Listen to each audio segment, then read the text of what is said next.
Oya, toka mbele bana.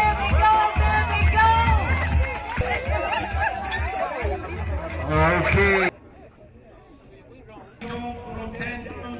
Are you ready? Yes.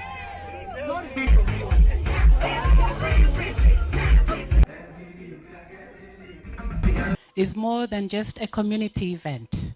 It is a powerful demonstration of our collective commitment and responsibility to improve the lives of children affected by cerebral palsy. Let us embrace the spirit of this event with determination and compassion. Together, we can turn our collective strides into a powerful force of good. An estimated 3 in 100 children in Kenya are living with cerebral palsy. That's not a very encouraging figure.